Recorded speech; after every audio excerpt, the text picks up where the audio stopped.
Hello and welcome to the East Lampeter Township Public Meeting. All participants are now informed that this meeting is being recorded. This meeting is also being offered virtually utilizing Zoom, which is a cloud-based platform for remote video and audio conferencing. The Zoom application is free to the public. The general public is therefore able to join the meeting by connection through the internet or by calling in by phone. The public is also able to observe the meeting on the Township's YouTube channel. Please continue to check the Township website calendar for any updates related to these public meetings. Agendas for these public meetings will also be available on the Township's website. Please be reminded that this meeting is being video and audio recorded and will be posted to the Township's YouTube channel for viewing. The meeting will now proceed with the chairman calling the meeting to order and identifying all other members present in the meeting room and those joining the meeting via Zoom. The chairman will then confirm those members joining by Zoom can be heard. Okay. Great. Okay. Thank you very much, Beth. Good evening. Welcome to the meeting of the East Lampeter Township Board of Supervisors for Monday, September 18th, 2023. All members of the Board of Supervisors are in the room this evening with staff and also solicitor. There are no members coming in through Zoom. There may be members of the public on through Zoom, and we may actually get questions or comments during public comment for folks who are on Zoom. If they will, we get that. We will have staff help us with that as well too. So, okay, would you please rise and join me in saying the pledge to the flag? I pledge allegiance to the flag of the United States of America and to the republic which stands one nation, indivisible, with liberty and justice. There are agendas at the back of the table at the back. There's also an area for you to sign in. If you could do that, please. You haven't done that on your way in, please do that on your way out. That is required for our public record as well. Okay, item number 3 is public comment. This will be public comment to the Board of Supervisors for items that are not on the agenda. So if you didn't pick up an agenda, you may not realize maybe an item on there. So if you are interested in commenting on something to the Board of Supervisors, please do that now for non-agenda items. If you would please come up to the podium, state your name and your address. We have that for the record as well. There are no longer any microphones that we need to hold or use. You're being captured in the room here this evening. So if you step up to the podium and announce yourself and let the board know what your interests are.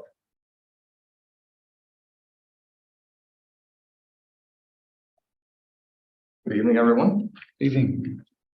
I'm Ben King. I'm here on behalf of our business, Party Building Group. I have my 2 assistants. We do a little bit of divide and conquer tonight. So here to make a couple comments about the proposed sign at our new facility at 2603 Lincoln Highway. The board had approved a business office use through the historic overlay district. Now, with a few exceptions, we finished the project. Although the township still holding a letter of credit. When we applied for the sign permit, staff advised us that we needed to get a variance, which after reading the ordinance, so I'm not a professional, doesn't make any sense to me as to why we have to get an ordinance or a variance. We're not looking to put up a billboard. We're just trying to have an appropriate size sign that's compatible with the property use and surrounding areas. We'd always understood when the conditional use of the business office use was granted that we would be afforded the same rights and privileges that any other business office use would have. But now, to my knowledge, we're the only business office use, the township, that would be required potentially to get a variance for a standard size sign. This seems to be consistent with the township's requirement to be fair and consistent. We had taken a blighted vacant property, was well on its way to demolition by neglect, and turned into something beautiful for us to enjoy and the community to enjoy. And from the beginning, we had full support from the community, no opposition ever. The only opposition was from the township staff. Starting with the first phone call, we were advised that we would never get approval for a business use on this property. And it's kind of been that's the tone since that rather than being helpful, it has seemed like there's been sort of opposition from the beginning from the staff. For instance, it would have been nice to be advised during the conditional use process that signage should be addressed. It never crossed our minds that we would have to get a variance for a sign, a standard size. So we've already spent over $300,000 in legal, land development, and design costs, which is insanely high percentage-wise. It just seems ridiculous that we have to spend more money on a sign variance. So I provided a couple of renderings to show how ridiculously small the sign is that staff has advised us that we would be allowed to have without a variance. And to provide additional context, I've also provided a photo of the monstrosity directly across the street from us. So if I may, I'll just bring that up here. I ran out of, my printer stopped working at the end here one year.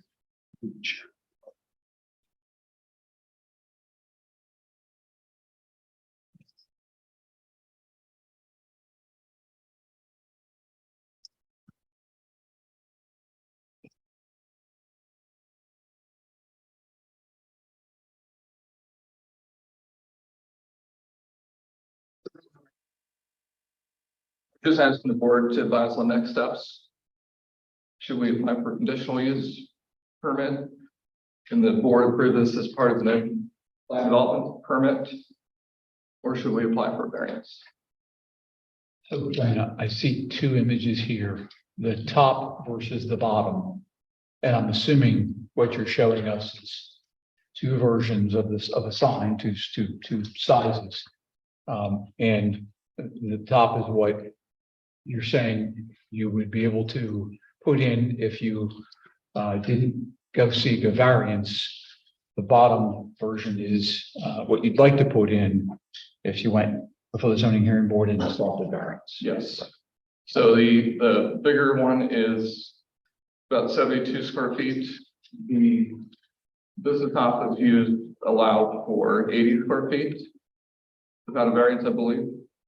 And the smaller one is the 16 square feet allowed by the ag zone.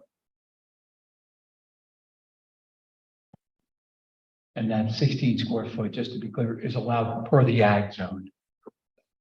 And what we have worked with you on is to open up the opportunity for you to do an incredible job, actually, of transforming the property. And now to put the 72 square foot, obviously the requirements for the ag zone go away. And now you're underneath the requirements of this point, which is going to be a variance for the zoning hearing board to say, let's hear your request to go different than what the ag zone allows for. You obviously have at least heard, Mr. King and his team's interest in trying to finish off their project by putting a sign out front. And the parcel that we're talking about, we worked on and approved to grant a conditional use for the use of the property. And so he is approaching the township at this point and saying, I want to finish this off and put a sign in. And I want to do it, based upon this second version or this alternative version here of 72 square foot versus the 16. And requirements are to go before the zoning hearing board and seek a variance. Correct. In order to erect the sign legally. In order to elect the 72 square foot one that he's looking for, anything greater than the 16 square foot. Correct. There are other sign requirements in terms of limitations on height as well as limitations on where it can be in relationship to the right of way, and there are those sorts of things that would apply as well. The property is still within the ag zone. You had counsel, I believe, last time that you were here working through your project. We did. Is your counsel supportive of this? Is your counsel going down the same path? What's your counsel telling you? So we've not really gone down that road. of hiring. At this point, I just wanted to come in first. And I mean, the goal is to not try to spend more money. So anytime we call the attorney, we'll get the cost in. I did speak to Mark Hackenberg, and he thought that this could be interpreted as Mark Hackenberg was the engineer. And he was supportive of the approach that this could be interpreted. The ordinance could be interpreted to allow the 80 square foot sign rather than 16. Okay. So your informal conversation with your engineer, Yeah. giving you some motivation Yep. to come before us and seek that. The, Go This question, was there any discussion during the conditional use hearing about the sign at all in any way? I don't recall. I don't think so. I don't remember ever having a discussion about it. It just said, I guess there was so many other moving pieces that it just wasn't a thought at the time. Yeah. We would be a little more inclined to just go the variance route if it was a foregone conclusion that it would be approved. But Mark's opinion as well was that we'd probably have difficulty demonstrating a hardship in this case to meet the legal requirement to approve a variance. So, you know, in the purpose of the ordinance, the sign ordinance, it says is to assure compatibility of signs with land uses and buildings in the vicinity of the signs and community as a whole. So it seems as though this is a unintended consequence of the ordinance, but here we are with seemingly not very good options to move forward. Yeah, I mean, we had a multi-millions, tens of millions of dollar development project, Mill Creek Square at the top of the hill, west from your location, that the High companies built. And, you know, we over the years, you know, have, I think you presented an image of something that's probably grandfathered in. Yeah, we're dealing with a lot of things that have been grandfathered in along Lincoln Highway. You know, and as you know, this parcel that you guys purchased and made a tremendous investment in was a very unique situation that you willingly, graciously, fantastically worked with the community on, and we appreciate that.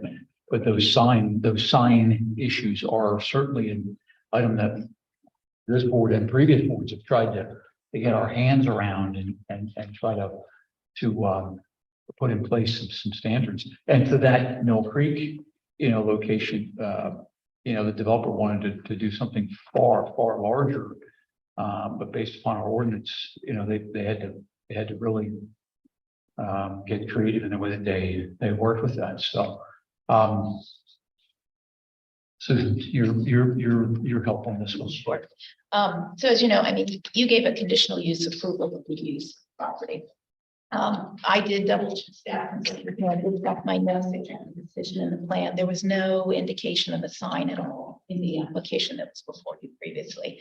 But even if it had, this board would not have had the jurisdiction to grant a variance, a dimensional variance of that sign. It still would have had to go before the zoning hearing board. It is not unusual with conditional use applications that they take two paths, one before the zoning hearing board for any variances at the same time or subsequent or to a conditional use approval.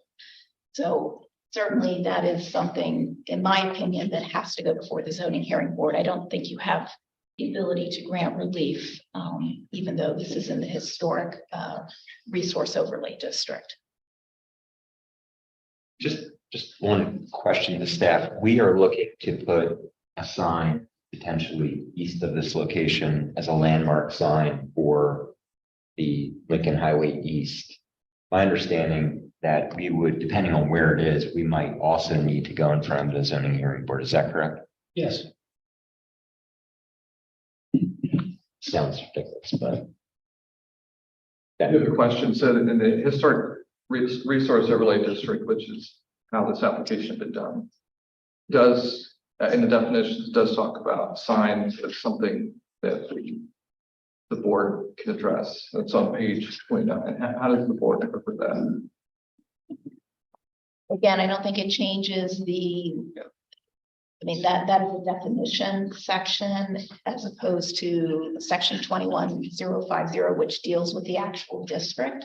And, you know, I think the definition could potentially impact signs if they were of a historic nature. If the sign Sign. itself was a historic nature, Right. So I think that's Not- why that definition is so. not the actual historic overlay district itself, but is there a sign that is a historic sign? Okay. So this is a dimensional variance, and as you made clear, Susan, this board doesn't have the jurisdiction to deal with that. You know, and you're in development, you know all these things, but a zoning hearing board is a separate entity from us. And so, hearing counsel say that, this is a request for a variance from the dimensional aspect of this. We're not in a position where we can step our boundary and go to the zoning hearing board and say, well, we're going to take jurisdiction from you on this. Thoughts, Ethan? Just a couple comments. One is we have jurisdiction over the zoning ordinance, so we can change that whenever we want through a process. So to say that I don't think Ben wants to wait through.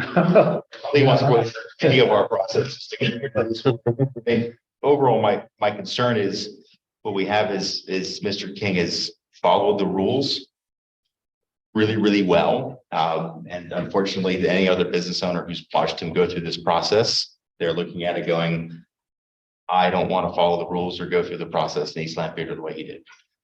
Well, hold on. And that's Hold on a second. second. That's not correct. This is a unique parcel, and you know that. This is an extremely new parcel that no business except for one came forward to ever consider it, and we made it clear to them this was a unique parcel. So just to be clear, To back up before he not approached us reflective of about what this the parcel, Township does. he came before us before this, looking at other parcels.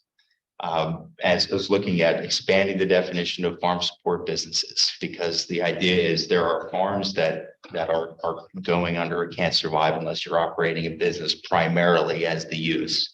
But he didn't go the route of a lot of other folks who are just operating a business out of a farm. And that's the primary use of that farm. I can go for a drive and in about 5 minutes, I can find a half a dozen of them. And we all know that they're there, including ones that he looked at and then didn't do. So he did the right thing and passed on those properties and found a property made it work. And throughout the process, it's been a struggle to go through this. But I look at it, I just pulled up the zoning ordinance and I put on my, I'm not an expert hat, but when I read zoning district or permitted use, if the decision is that of staff is it's an ag zone, I don't care what the permitted use is, it's 16 square feet versus in an ag zone, but we permitted through conditional use, business, commercial use, looking for 80 square feet.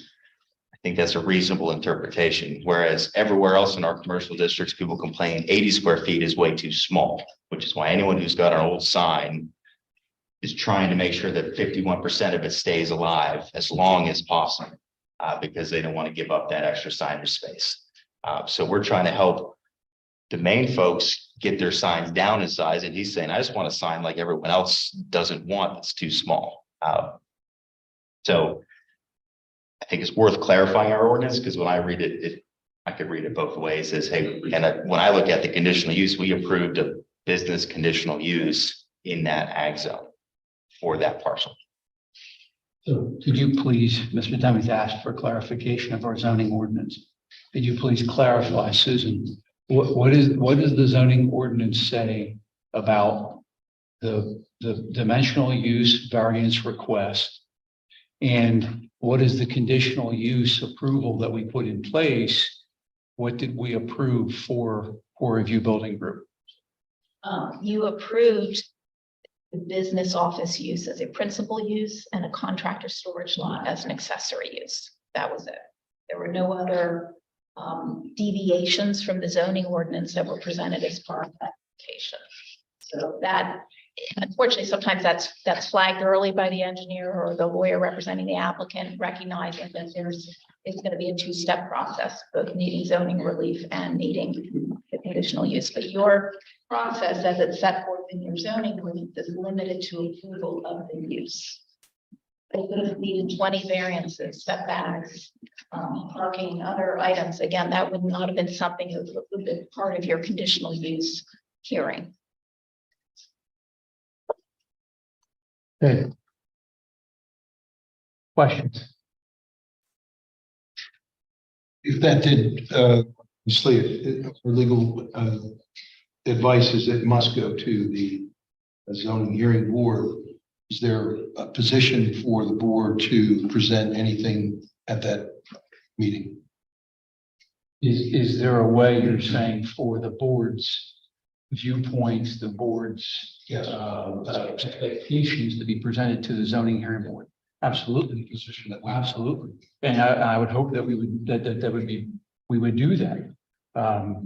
You know, we give conditional use for this 5-acre parcel in the middle of the ag zone. That's fantastic. It's gorgeous. We went out of our way to do that.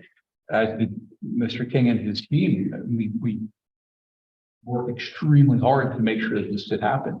And I would want the zoning hearing board to be made aware of that, and that we all support the aesthetic aspects of what Mr. King has done, the economic aspects of what he's done, the quality of the way in which he's presented this property. And I hope that the zoning hearing would be aware of that, and we would be able to present before them what we as a board believe.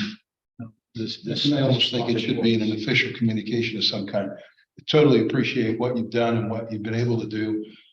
Coming on the board, sort of in the middle of our design of the streetscape process for what will be Lincoln Highway Lancaster, you're really setting us in a good position on that eastern side, which has been a little bit of a challenge at this point. But I would think that these type of issues are going to be even more for us to make sure we're following our procedures. And I appreciate, we're in that position. I totally get yours. I totally understand that we have to be very careful legally about what our ordinance are saying, what they're not saying, what kind of signage is going to be permitted in the streetscape, what's been there because of grandfathered in. Gets a little complicated, but I would say whatever we can do to make sure our voice is heard about how we appreciate what you've done. This looks like a very nice sign, but I understand there are other things that go in the sign, and we should do that. I agree. Roger, anything else?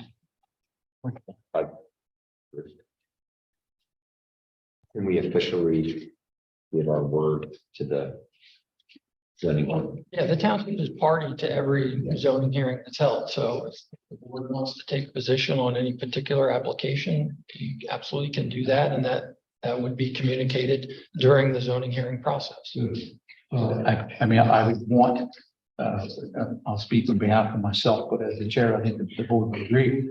We would like to see the zoning hearing board hear this request and have them work very hard to create a variance, to grant a variance that allows for a core review building group to put a sign up that speaks to all the quality that they've put into this, to the streetscape plan.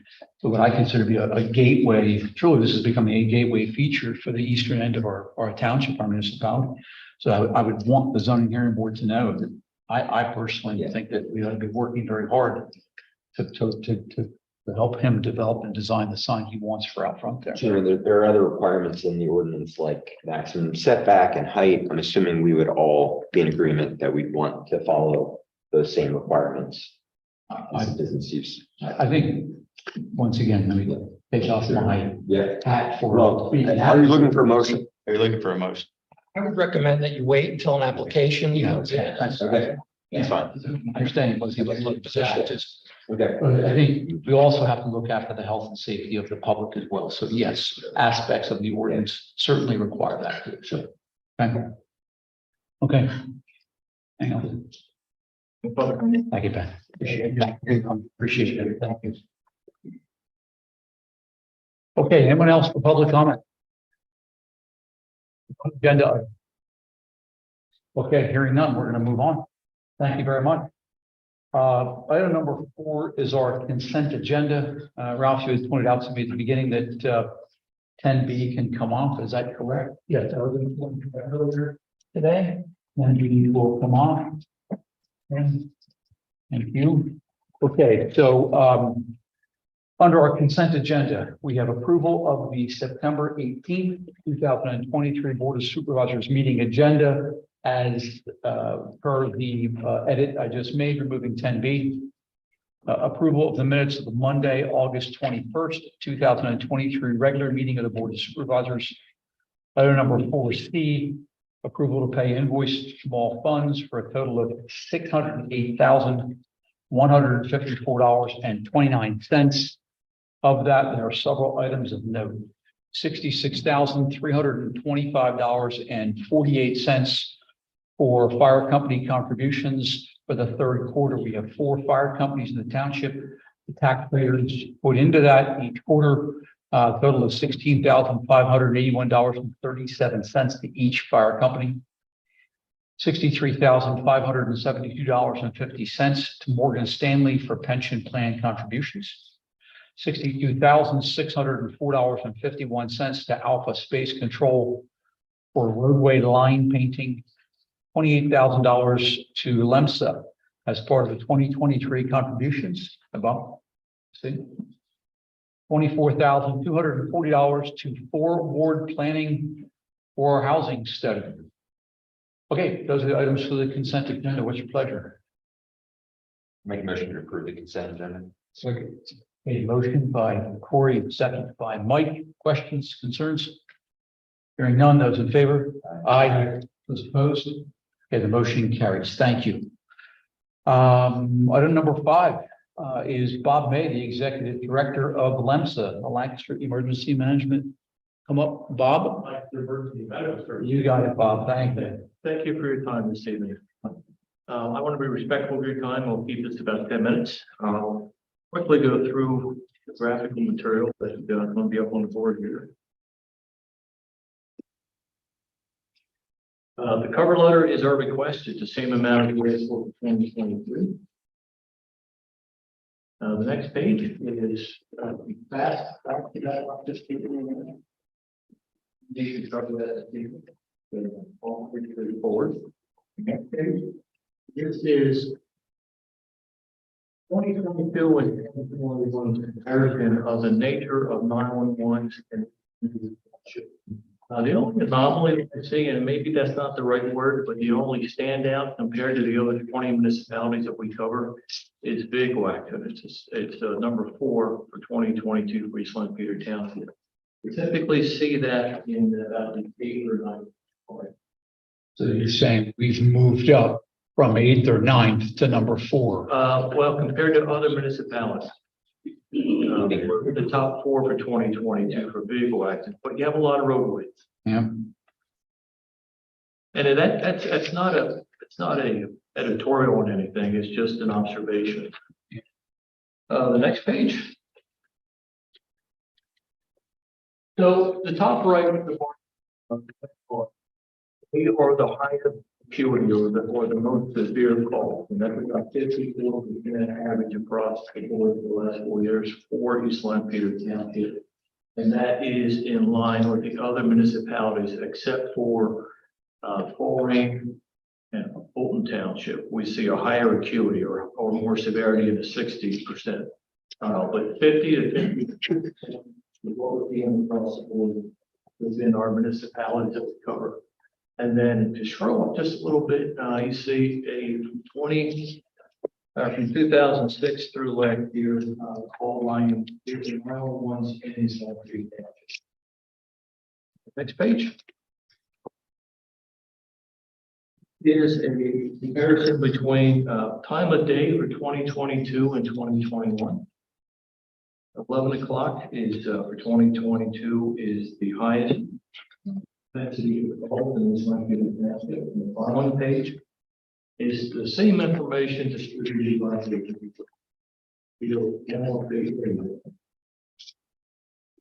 So 1 o'clock Friday is, most likely you're gonna have a 911 call from Peters County.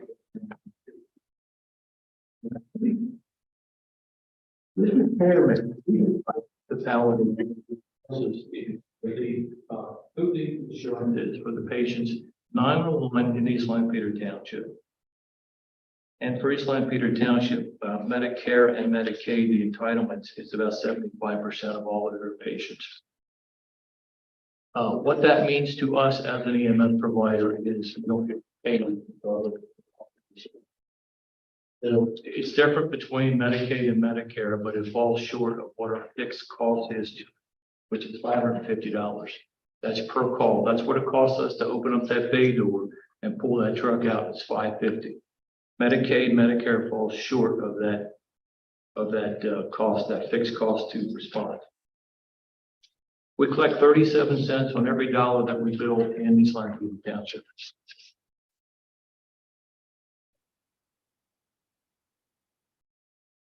So this is our net collection for every dollar that we bill, and you can see where you can get it stacked up. Fourth from the right, 37 cents. And this average across the board for all municipalities is in about 45 cents. Next thing.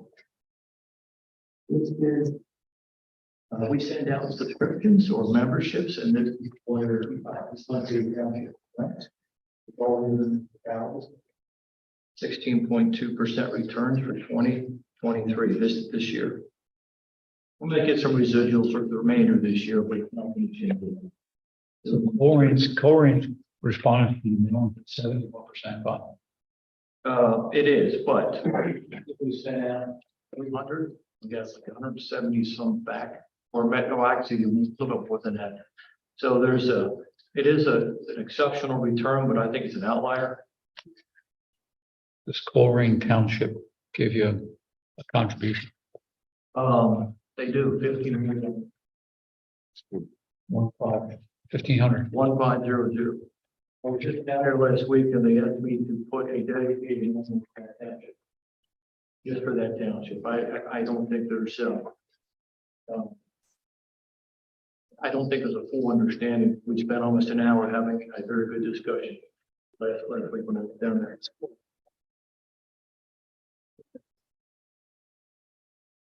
I'm not sure. 25% Army.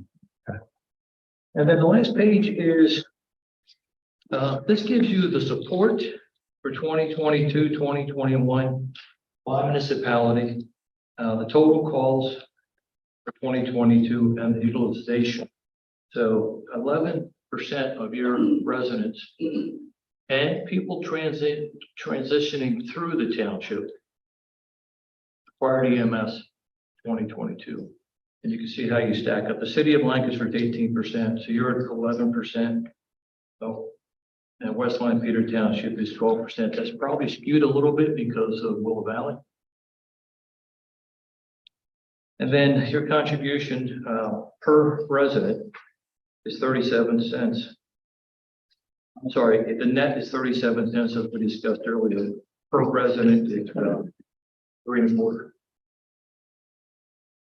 And just some other points of interest I thought I would share this evening. We've talked the last time I was here about the crisis nationwide that the state of EMS is in, and it's getting worse, unfortunately. No end in sight quite yet. There's a lot of discussion going on. There's a lot of problems going on, but nothing taken. If not, we're not trying. We're trying to figure this out. But just some points of interest that I thought you might have from what we're sharing this evening. So in Pennsylvania, 2013, we had 616 ambulance services. 2021, we have 418. That's a 208 fewer ambulance services. You say that again? In 2013, we had, this is in the Commonwealth, 616 ambulance services. And in 2021, we're at 418, a 208 difference, fewer. Just read a statistic recently that nationally, ambulance service providers can expect to replace their entire workforce every 4 years. So essentially 25% turnover rate. Our turnover rate in Lancaster EMS is 14%. So better than average, but still a high number. Nationally, greater than 1/3 of all EMS new hires do not make it through the first year of employment. That is a national statistic. Hospitals are recruiting EMTs and paramedics as backfill nurses, which is hurting EMS. They're taking staff out of the EMS system to staff hospitals. A recent study, this was last year, that we need 40,000 EMTs today across the country, and that does not include paramedics. Paramedics is probably the same number. So about 80,000 providers short. Low wages, workforce balance, burnout, post-traumatic stress disorder, that is a real thing. And job dangers are factoring into driving personnel out of this industry. 90,000 EMS work-related injuries reported in 2022. That's reported. There's a lot that's unreported. I'm saying there's probably twice that. Just to give you a local example, at Lancaster EMS, we had 13 reported assaults last year. Not injuries. I'm changing them. Although some of those assaults resulted in injuries, those were reported. And these were hands-on our providers by a patient or a family member. We just had one yesterday. 137% increase in violence against EMS workers between 2018 and 2020. Overdose related and mental health is factoring into this significant increase in assaults. 75% of ambulance service providers nationally reporting significant delivery, deployment, and staffing challenges.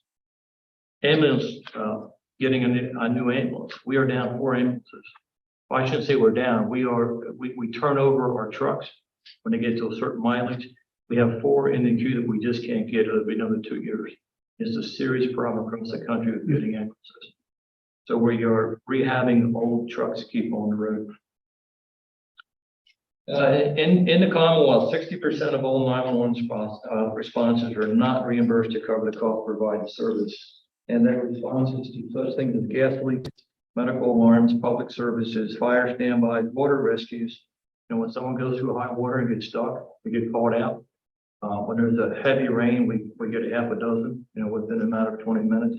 That's all unreimbursed. Treat and release, we get to the scene and we treat you. Diabetics is a great example. We wake you up and we start an IV, we give you some glucose, we wake you up, you decide not to go to the hospital, we don't get paid for that. AMAs, we get on the scene, we do an exam, and you change your mind, you don't go to the hospital, you sign off, we don't get paid for that. DOAs, on the scene, we put the equipment on a patient and we determine that the patient is, that's beyond help, so you don't get paid for that. And last time we were here, we talked about direct pay, and that's insurance companies sending the check to the patient and the patient not turning the check. And that's all the damn stuff. Let me end with just a couple of things. How do we fix it? For some of the things that the industry is talking about is, of course, we need to increase the reimbursement from the Medicaid and the Medicare providers. That's going to be a very difficult thing to do. The direct pay, we need that check to come to us and not to the patient. That's also going to be an uphill battle. We need to be reimbursed per response, not get paid to transport the patient. That's the only time we really get paid now if we transport the patient. We're doing a lot of good at the scene. We're keeping patients out of the hospital, but it disincentivizes us to transport that patient because we don't get paid unless we transport the patient. Fair share from all municipalities, and I want to commend this township in particular. 21 municipalities, and by far, most do not give us what we ask for, which is what we consider to be fair share. Very engaged, and that's not what I see typically from some. So I want to applaud the fact that this board and your township manager is very engaged with public safety from my perspective from EMS. So thank you for that. Partnering with other EMS agencies, we have to continue to look at doing that, economies of scale. And then I don't know if you know what's going on in Northwest, part of the economic with the EMS authority. So they formed an authority. First one in Lancaster, I think it's the seventh in the Commonwealth. I think they're setting their fees. I think it's going to be $85 per household.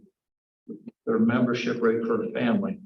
That also includes nonprofits and other. If you have a multi-unit complex, you're going to get Sonic Village is going to get assessed a large number.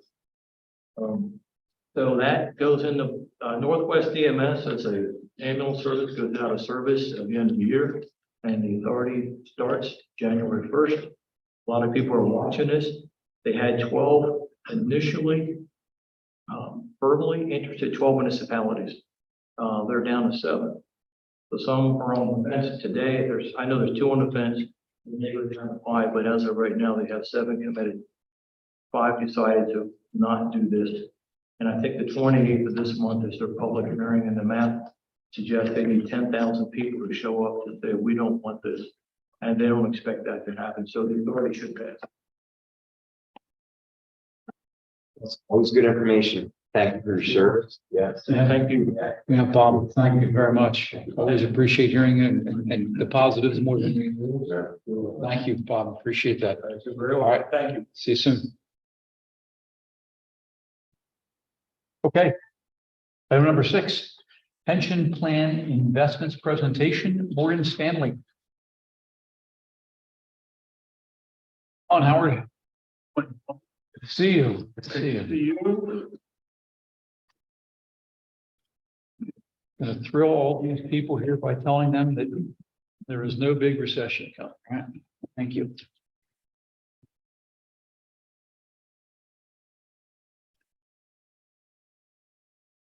All right, so well, I finished at these.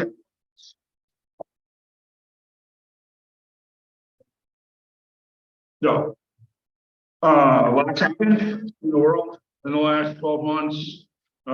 Basically right after I left here, we finished up a pretty nasty pullback in the fall of last year, and then we had a little banking crisis.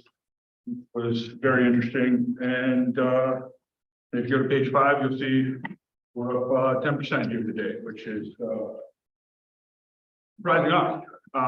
We are, although we're still long-term investors, Morgan Stanley is just a little bit more cautious, and not that we're necessarily negative on equities, but we're finally getting paid on our bonds. So about, I don't know, 2-3 months into the year, took a little out of equities, added it to fixed income.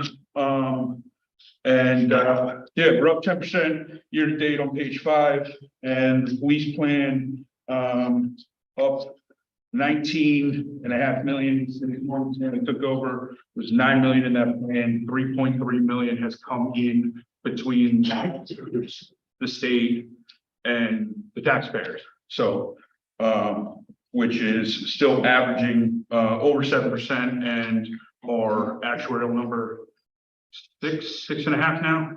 I know that it's been knocked down once or twice. So you can see on page 6, asset allocations, equities are 59 change, fixed income 27.5, alternatives 11, but our real alternatives number is 9.5, which is on the next page. Morgan Stanley system will classify some publicly traded stocks as alternatives. So I know there is a strong feeling on the board for cap 15 in alternatives. They really served us well last year. I'm going to take a quick look at that, and I'm not going to go through all the detail. Page 11, you can see here the asset allocation change over time. 2015 we were at 59% equities. We've been as high as 63 ish, maybe a little bit higher. We have, according to the investment policy statement, the ability to go up to 70. But anytime we're knocking on the door, above 65, we'll probably trim it. So, expectations, I'm gonna just quick jump to, you know, the managers across the board have been doing well. But let's go to the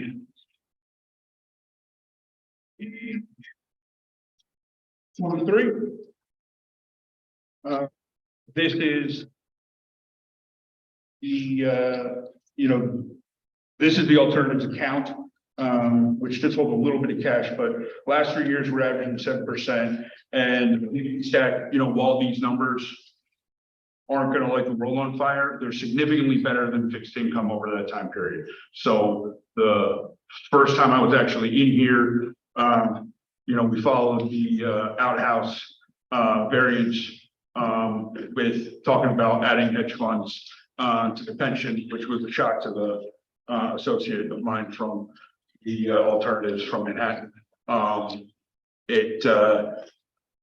Whole concept here is it's going to say when your stocks and bonds zag and give you a little bit, you know, more return in the bonds, but less risk in the stocks. And if you go to page 24, the next page, you can see how all these alternatives have been doing, even year to date. You know, we only have one that's sliding down this year, which is one of the real estates, and that's just a function of interest rates, right? They have what's called a cap rate. So as interest rates go up, it puts down pressure on the price of buildings.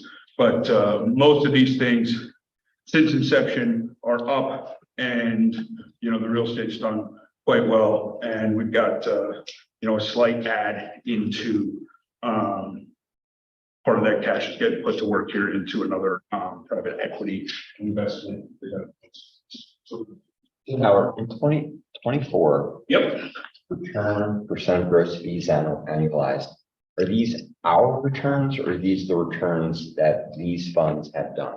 And Same. There's no fee. We don't. Very specific here. We have moved funds in and out of the portfolio, right?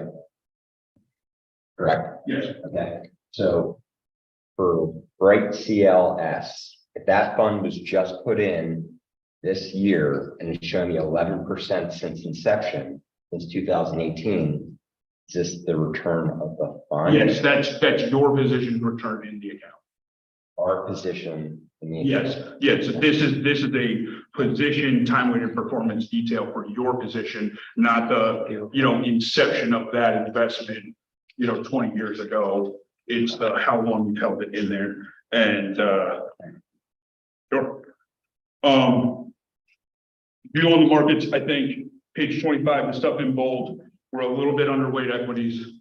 We are very much telling people not to time the market. You'll read stuff from Mike Wilson from Morgan Stanley that sounds like, you know, super bearish.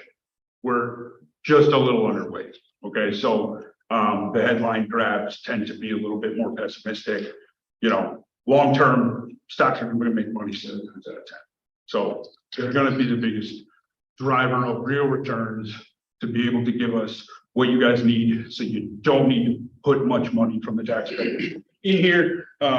We just think they're a little expensive given other alternatives. So slightly underweight, and long-term strategic money should be deployed in lump sums. Our view isn't, even though it's slightly negative, don't hold a big pile of cash, even though they're there. But there's a ton of stuff in there. Over my Take a breath within there. Sorry that I gave you that. He gave you 5, I'll give you 6. right. Well, wanted until I got. Sorry. But just to congratulate John, the article in the paper for the summer. We'll be very sad not to see you here next year. Thank you. I appreciate that. Thank you. And it's been a pleasure working. You too as well. I appreciate it. That's the same. Any questions, Ralph, staff? Yeah, we continue to meet with Howard and Morgan Stanley, as well as the police officer on a quarterly basis to do things, and that's going well. Yeah, enjoy the relationship, and I think it's been productive. Good. Questions? Mike, Roger, you've heard that. Yeah. Okay. Thank you. Quick enough? Yeah, that was, shit, I'll be seeing you around.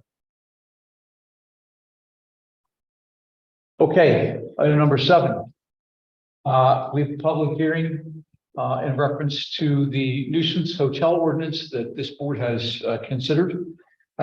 We had consideration of this discussions of it prior and a discussion last meeting. I was unable to attend. We have advertised this as a public hearing.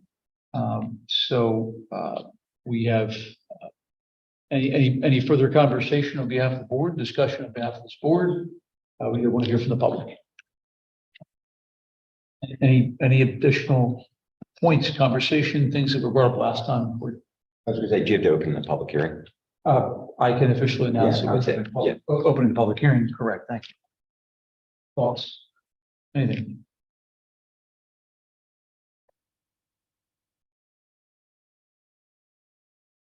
Input from you, Susan, for the board. Well, I mean, as you see, this ordinance does have a structure whereby you delegate the initial determination, working with the hotel operators to the chief of police.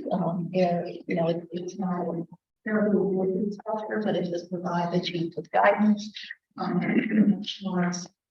Does peg the definition of a chronic nuisance as to 3 events within a 60-day period of time.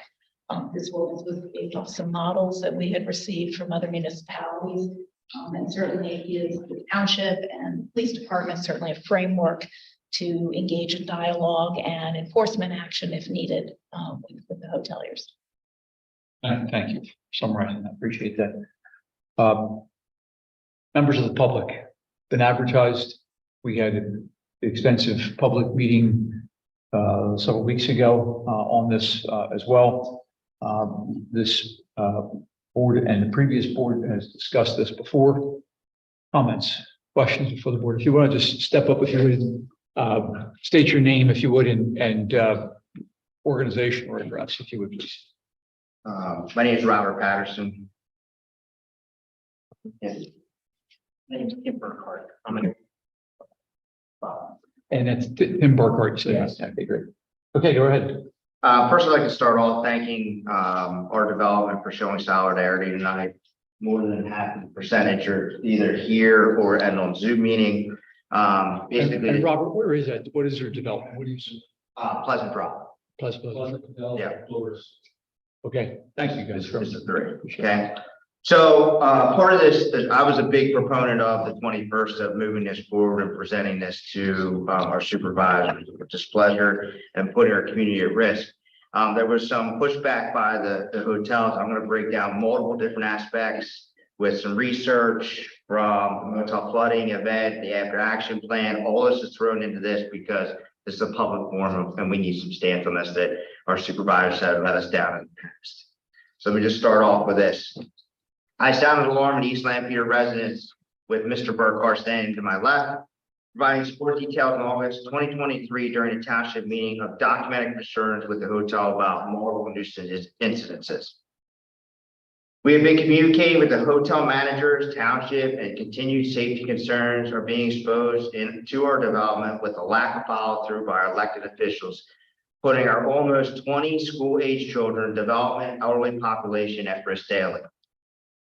The township supervisors are focused on a recreational director versus a code enforcement officer according to meeting minutes. It's great having recreation for areas for residents, but when safety around them are a concern, which should be made more of a priority. The prevention of bad business practices would make it safer for parks and recreational areas.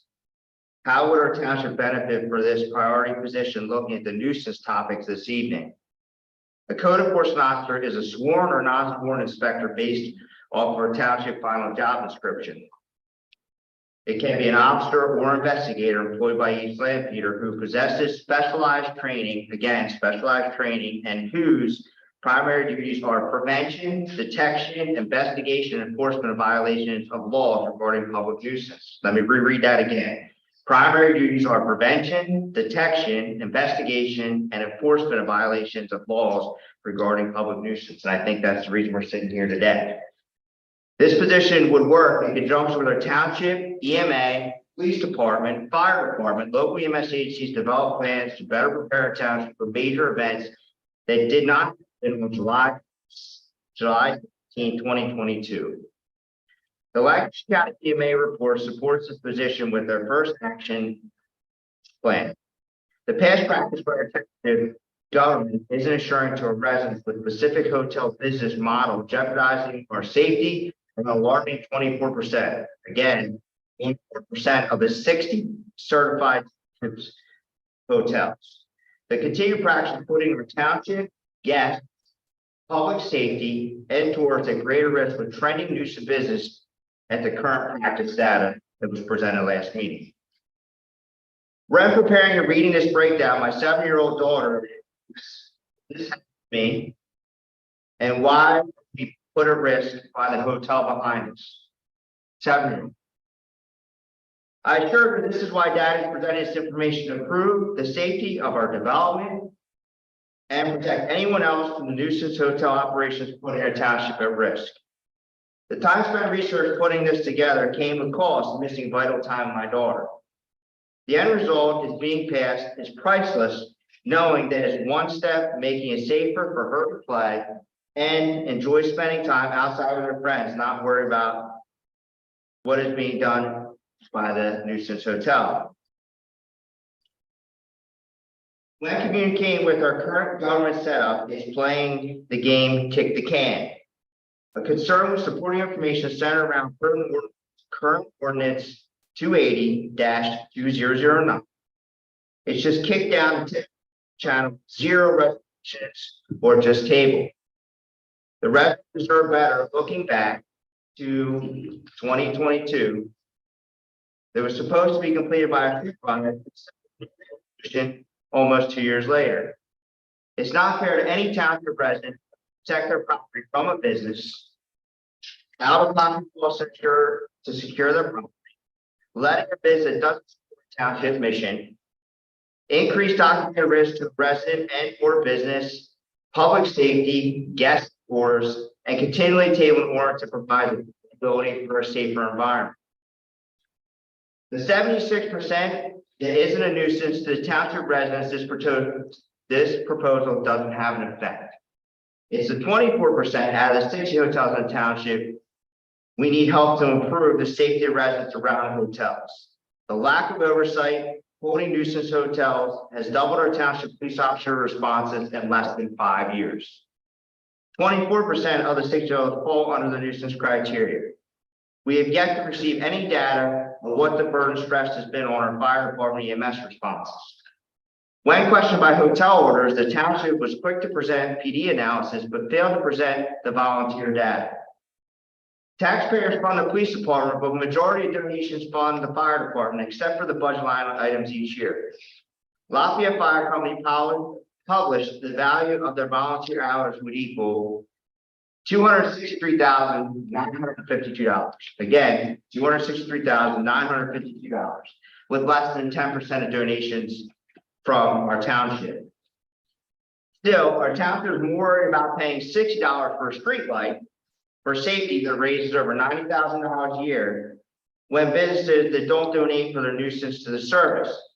Mr. Director May from Lancaster EMS presented the information about the current state of EMS. Our township currently is at 37 cents on the dollar for the average response in our township. How many businesses can sustain 30 cents on the dollar and be around today? It was brought to light by Supervisor Demi, bringing up the Motel 6 incident, exposing the lack of priority in getting resolution over a year later. Another example is a lack of follow-through by our township, which, according to online, is a legislation authority, the board to enact ordinance laws, other matters regarding key parts brought up tonight by the chairman, health, safety, and welfare of the community. The township's manager, Mr. Sinopoli, and some other township supervisors turned a blind eye to the hotel nuisance communication starting back in 2021, which I will review later on in this document. This leads me to the Motel 6. To put our community on risk on July 17, 2022.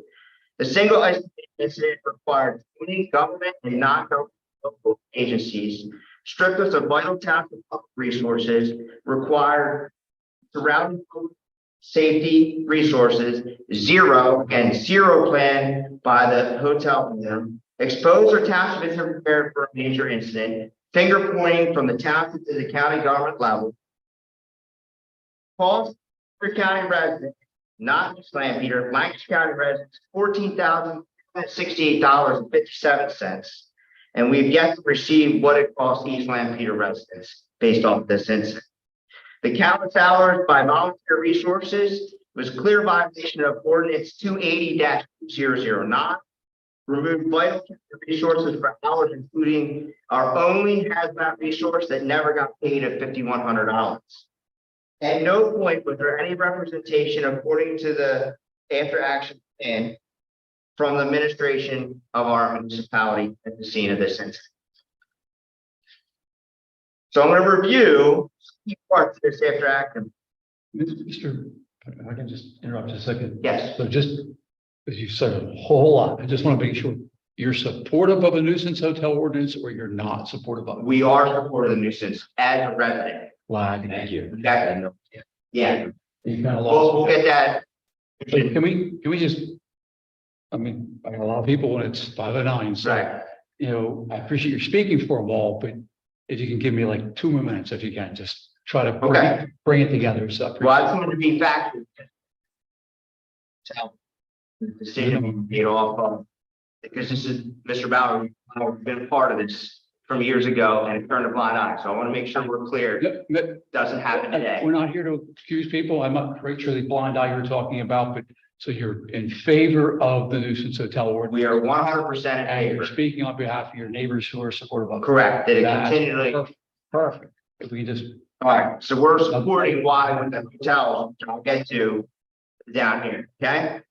So the lack of, for instance, overtax for police department, fire department, and EMS, which is abiding support of other states outlined in the same analysis. We are asking our township volunteer fire department to handle the increased nuisance request, but frown upon tax breaks in our township for the dedicated time of their incentives I proposed back in 2018 to township manager and supervisors. The state of PA is struggling with EMS agencies keeping all their bond or going out of business due to lack of staffing. Another example of something we can get under control with the appropriate legislation without overtaxing our public safety, including volunteers. A different aspect to look at is the police safety is being put at risk. Situations increased by 50% in a short period. $1 million piece of apparatus responding emergency going through intersections, leading cause of public safety accidents, and a $250,000 ambulance responding emergency from unknown area increased risk of accidents. There is a difference of a true emergency versus nuisance requests.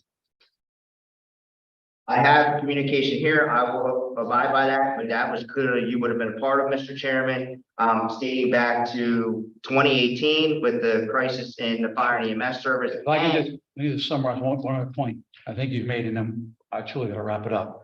So you are interested in the township hiring a full-time code enforcement person. That's correct. Because I got that in your first sentence. So you want to hire a full-time code enforcement person and you're supportive of the nuisance ordinance. Is that correct? That is correct. Great. I got to stop you there because there's a room full of people here. And we got a lot of business to do tonight too. So any last point? Let me just throw the conclusion in, okay?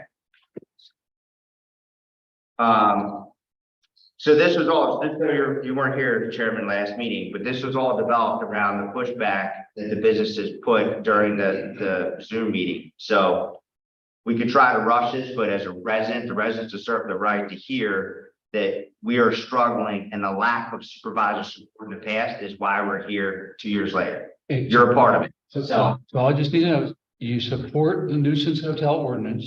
Right. It's great. And you want us to have a full-time code enforcement officer. The conclusion, so it's clear. The large town with our elected officials find us reaching out for help following subordinates, communication was sent, and alarm sounded as wearing thin of residents not being heard for over 2 years until a major incident in our township. Chairman, could you provide any feedback to that so our residents are aware that this communication took place? Lost. Mr. Patterson, so the alarms that you've been sending, I've been sitting in this seat for 12 years. I've never seen you before. So, I mean, every meeting we ask for the population of the township to come out and join us and be part of something and serve and volunteer and take up a role doing. We've got 4 fire companies. We've got EMS. You just heard from Bob Mays looking for employees. I mean, you obviously have a passion for this. You've got a real great concern for these kind of things. Fantastic. I've been looking for you. Where have you been? Just to clarify, Mr. Boggs, I've been with Lancaster EMS for 22 years, so I do this job. I'm not here for Lancaster EMS. I'm here as a tax-paying resident. Fantastic. Great, but Mr. Chairman, you have yet to move forward. Once again, do you support? Mr. Chairman, Do you Mr. Chairman. support the nuisance hotel ordinance? but you didn't for 2 years. That's what I'm saying. I got clear documentation from Mr. Hutchinson. Mr. Patterson. Time. Mr. Chairman, Engage in an argument. I do have time. I've been dealing with this for 2 Well, years. I'm the chairman of the board, and I want other members of the public to bring their business before us tonight. I've heard your position. You and your community support the nuisance hotel ordinance. And if you allow for the other members of the community to speak and to bring their business before us, we may vote on something like this. You also support a full-time code enforcement officer for the township. Ideas are coming forward to the supervisors. We welcome those ideas. We look for the participation of the residents. Thank you for coming forward and introducing yourself. Mr. Burkhart, thank you as well. Anything you would like to offer? It's just that, as just one of the residents right around the nuisance hotel, it's, And Just- what hotel do you live? What do you? we're at 16 Bowman Road, and we back up against the back of, Red Roof, in Strasbourg. And, we can't, we were told by, law enforcement that we have to document each time that we call them for, and we've called them a number of times over the years, but, just with people and trash and, the unsafe situations, I can't take my dogs in the backyard anymore because of, maybe a dog that's over at the motel that would get loose and I don't want to risk that. So, and it's just wears me out. And you referenced a Red Roof Strasbourg, you said? I think they call it Strasbourg. Lancaster, Strasbourg. 30 there. It's the one across the target. Yeah. Thank you, Mr. Parker. Okay, thank you very much. Appreciate it. Okay. Other members of the public? Other members of the public? Please step forward if you would and just state your name and your address, please. Thank you. I'm Teresa Miller, and I'm with Donald's Hotel Management. We're a hotel operator here in the township. We have a property in country in Lancaster located in 2113. And unfortunately, we are a neighbor to one of the nuisance hotels. And we are in definite support of this ordinance. We think it's well overdue. It's a common sense approach, not anything different than any other industry standard. And again, it is a well overdue thing. And if there's pushback from the hotel, then I'm not sure that I understand that, because any reasonable, responsible hotel operator would look at that ordinance and see there's nothing out of the ordinary. The property is safe for guests and for associates and for company as well. Thank you. Thank you, Teresa. Appreciate that. Thank you. Mhm. Thank you. Anyone else? Online.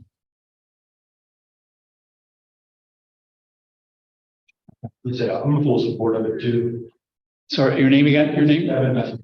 Kevin Messner? Messner. And Kevin, your address? 4 Delaware Road. And you said you're supportive of it too? Is that? You said you're supportive of it too? Yes, sir. Okay. I Come forward. recently had one of their guests or residents approached me with his dog that was leashed, but was set free. Pitbull. I was up on the ladder, actually in the roof of my pickup truck. And he approached me, gave me his life story, basically said he's living there. Then he solicited me to rent my camper. And then his dog, I took his hat out, I threw my hat on the ground. His dog proceeded to chew on my hat, which isn't a big deal, but it just shows you the kind of people that are there. And that's not, I could speak more, but there's so many instances. Good. Thank you, Mr. Tracy. Appreciate that. Okay, anyone else? Anyone else? Okay. Yes, ma'am. I would also like to say not only our dogs, State your name. Steve Burkhardt,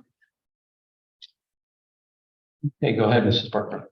and not only our dogs cannot go out where we're the place that we're taking of is our place that we're going to be renovating, and so our dogs can't get out, but also our grandchildren. And I would say maybe a couple of months ago, broad daylight, I was mowing the grass out there, and prostitution. Broad daylight, 2 o'clock in the afternoon. And the dogs, the dogs that are over there in that particular hotel or motel, they can be scary. Here, dogs. Okay.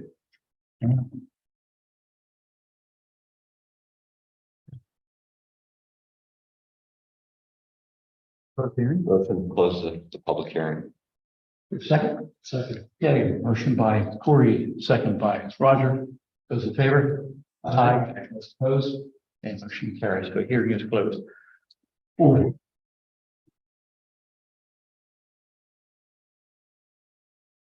For Grace since hotel order adoption. There's a motion on the table. There's a second. Second. A motion by Corey, second by Mike. A conversation, discussion, questions. Some comments that were made at the previous meeting that I think are worthy of continued discussion. One was brought up by, so there was a couple other comments from the hoteliers that I thought were reasonable comments. One was the ratio. So right now it's a blanket ordinance that refers to just calls to a location as opposed to taking into account the number of rooms that are in a specific hotel. So other ordinances that I've looked at that are similar, nuisance hotel ordinance usually have a ratio in the hotel's room, so up to 100 rooms. And then you could also increase for higher numbers. So that'd be one modification I would like to see, and this would be something that takes into account the ratio, because there's also smaller nuisance hotels that may only have 6, 7, 8 rooms. But relatively, they're having more calls for those 8 rooms than 100, 200 room hotel. That's maybe getting 5 calls. You might get 2 calls from the 8-room hotel.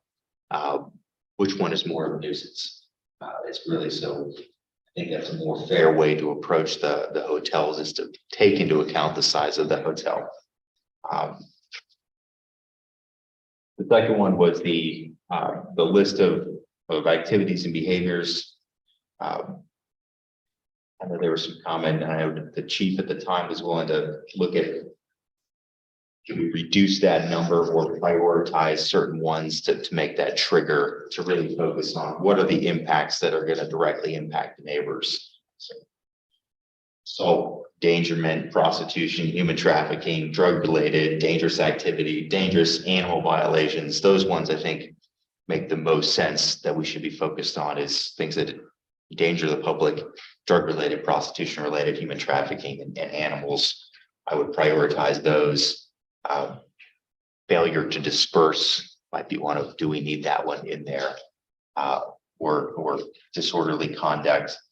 I think we might be willing to pare that back a little bit to say, all right, these are the ones that have the most impact on the public that also a hotelier would have the most control over.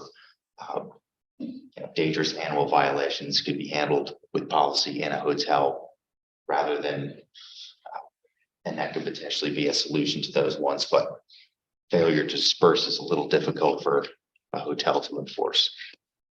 So those are just my two comments, would be looking at that and maybe dropping a few of those items off of the activities or behaviors, and also adding in a ratio of calls to the hotel rooms that the hotel operator is operating.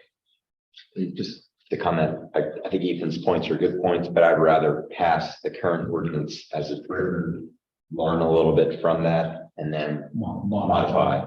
I'd be very open to further conversation around modification. There might be other things that we learn as well that can either be tightened up or loosened up as we, have it in place. I just also share a bit of data from earlier this year. Our police chief gave us shared in a public meeting, annual report of police activity. We do have crime data for hotel locations. He shared some of the most frequent top 6 hotels for 2022 calls. Motel 6 with 182 calls, Budget Hosting with 112, Econo Lodge 90, Wingate 82, Red Roof Inn. Number 1 is 60 and Red Roof Inn number 2 is 58. Those 6 hotels account for 60% of that call volume just for the 2022 data. So we have a lot of hotel rooms and a lot of hotels that are not generating a large amount of these calls, and I would not expect that they're going to be seriously impacted. I do expect that some of those hotels that I mentioned, if they don't change their behavior, might be the ones that would be impacted if their call volume continues in the future the way it has in the past. Sounds like there's variety in the number of rooms there. The real issue is behavior that's happening. So I'm not sure we need to change that piece of it. I understand that, and that could be something that's modified later too, to say, well, these bigger hotels or smaller hotel. I also think it's the location of the hotel.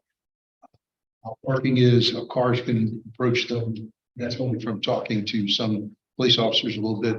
I also like to give the police the latitude with the list of behaviors and crimes that really help them. There are trends right now too that I believe are very dangerous trends, and that is renting places. It could be houses, they could be Airbnb, it could be a hotel room for parties that get out of hand. A lot of gunplay. There's a trend in that, and I wouldn't necessarily keep it better to disperse. And the public, even noises. That's part of it. Not seeing it around here, that's great, but you can always change it later. Right. Comments? I'm in with moving this and then looking for modifications as we get input from police. That's the obvious. That's written. And one last point, I'm hearing that our chief is very much wanting to collaborate with our hotel owners. We know it's a big piece of our township.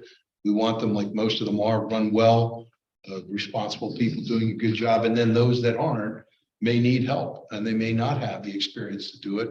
And so that's what this is. It gives that ability to collaborate with the police. And if you are reaching out and making that report, it's not going to be held against you. It's you making a proactive move. That's fine. You just said something, Mike, that I want to underline, and it's critical in local government, and it's collaboration and cooperation. We have the ability to collaborate and cooperate with our neighbors, our businesses, our school boards. The ability to cooperate and to collaborate, and it's best that we set that tone. And I think you're right. Our chief, our police are looking to collaborate with our hotel owners, with all of our business owners. And I think Ethan's point is very worth repeating as well. We're talking about a small number of our hotels that are in this position. We, as Roger and Corey both said, let's get something out there. Let's get something, on the books to move forward. But let's do it and keep reviewing. Keep watching for ways we can tweak it, we can adjust. So we've got a motion on the table, it's for the ordinance as advertised. Motion was made by Corey, was seconded by Mike. Okay, no more discussion. Okay, those in favor? Aye. Those opposed? Motion carries. Thank you. Okay, moving on. Item number 8B. Financial security release request, Lap Ridge East Subdivision Plan number 18-8. 18-8. Is there someone here on behalf of Lap Ridge? Phase 2. No one. Okay, the township engineer has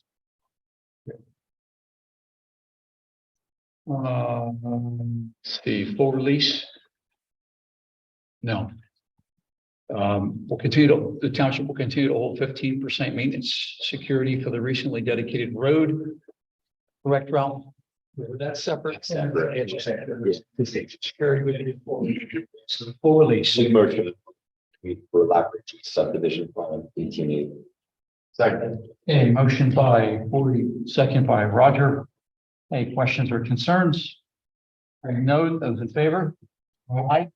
Opposed? Motion carries. Thank you. Okay, 8C, financial security reduction request, Stoltzfus Stormwater Plan number 419, Mount Sydney Road. We leave a balance of $6,702.03. The reduction would be $33,148.72. Motion. Motion to approve financial security reduction request for Stoltzfus Stormwater Plan for 419 Mount Sydney Road. Release of $33,148.72, leaving a balance of $6,702. Moving by Mike, seconded by Ethan. Questions? Hearing none. Those in favor? Aye. Those opposed? Motion carries. Thank you. 8D. A request for time extension to report a conditionally approved land development plan number 23-5, Gishes Furniture, 2207 Lincoln Highway East. I have got a letter in front of me taking it out to December 19th, 2023. Anyone here on behalf of Gishes? Hi, Chris with RGS. If there are any questions, I can try to answer this for you. I'll have the applicant. Thank you, Chris. Appreciate it. Okay, request is to go from September 24 to December 19. Make a motion to accept the request for time extension to record conditionally approved land development plan 23-5 Gishes Furniture, 2207 Lincoln Highway East to December 19, 2023. Okay, motion by Corey, second by Ethan. Questions? Chris? Good, thank you. Okay, those in favor? Aye. Those opposed? Motion carries. Thank you. Ralph developed a draft policy for the board to consider that would give us some guidance and direction on utility bill disputes. Yes, following the discussion based upon Mr. Smucker's request and presentation to the board at the last meeting, the board asked me to prepare a policy. So I did that. I think it essentially outlines a reasonable disputes as they would come up and a process to resolve them either administratively or ultimately through the Board of Supervisors.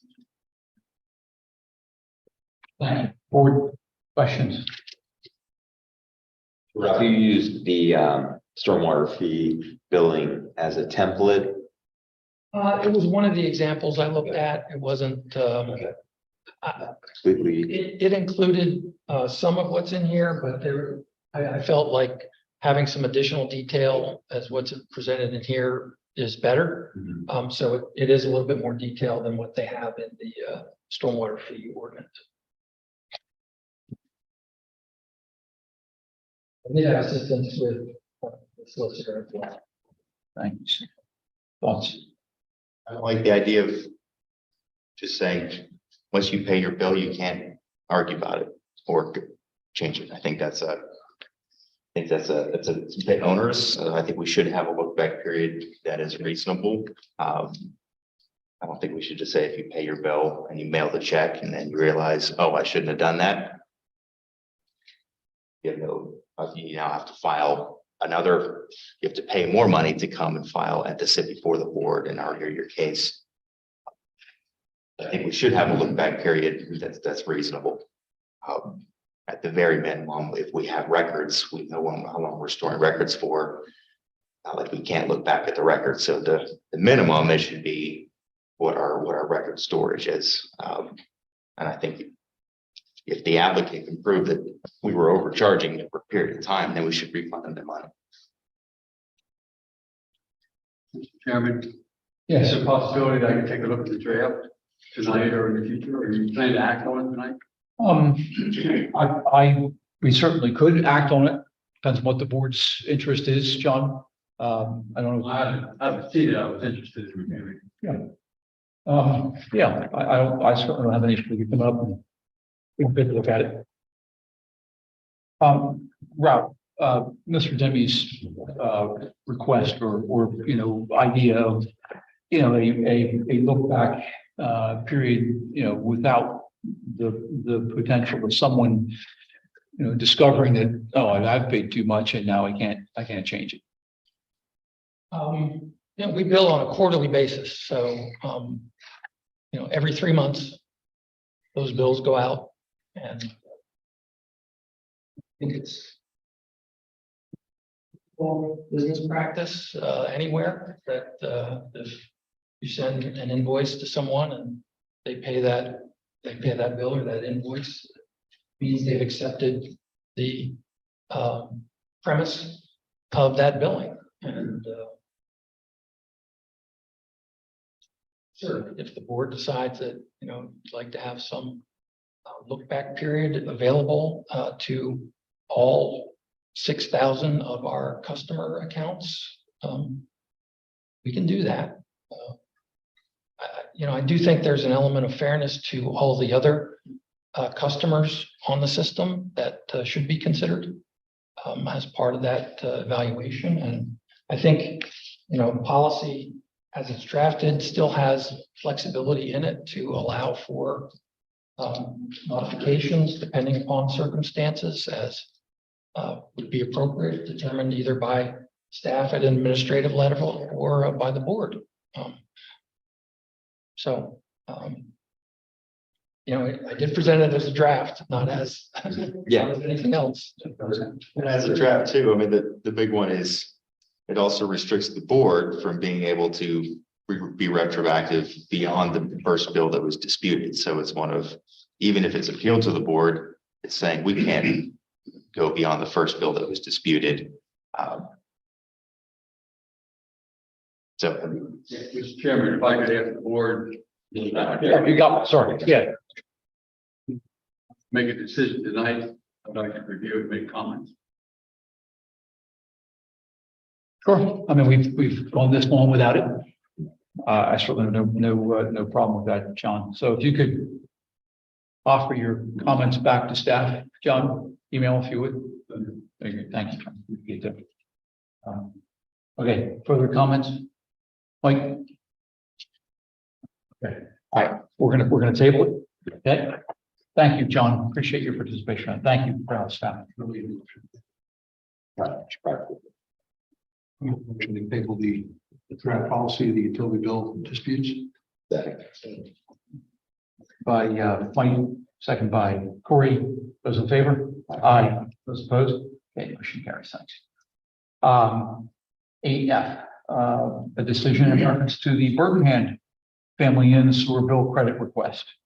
I viewed these things as two separate issues. Mr. Smucker came before the board last time, prior to a policy being drafted or in place, and there was a discussion about his request, and board didn't take any action last time, but wanted Mr. Smucker to have that opportunity again, and if the board wants to make a decision on that, you certainly can.